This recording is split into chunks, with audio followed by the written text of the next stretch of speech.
যে তেখেত সম্পৰ্কত মোৰ খুৰা থকা আৰু তেখেতে এই অঞ্চলৰ বাবে এই বিহুখনৰ বাবে বহু দিন ধৰি বহু কৰি গৈছে আৰু আজি সেইখন মঞ্চতেই আমি পাটকাই দৈকাও ৰংমুঙে অনুষ্ঠান পৰিৱেশন কৰিবলৈ পাই নথৈ আনন্দিত হৈছোঁ।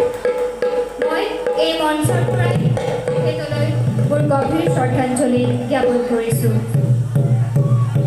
পাটকাই দৈকাও ৰংমুং।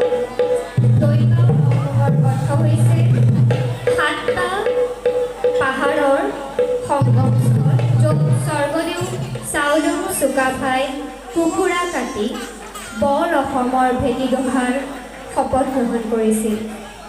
সেই বৰ অসমৰ অন্তৰ্গত নানা লোক সংস্কৃতি, লোকবাদ্য, লোকনৃত্যৰ সমাহাৰেৰে আমি আমাৰ পাটকাইক সজীৱ কৰি তুলিবলৈ চেষ্টা কৰিছোঁ।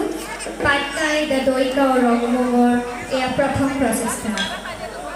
আপোনালোক সকলোলৈকে আমি ধন্যবাদ জ্ঞাপন কৰিছোঁ আমাৰ এই প্ৰচেষ্টাত আপোনালোকৰ সন্মুখত পৰিৱেশন কৰিবলৈ আমাক সুবিধা দিয়াৰ বাবে।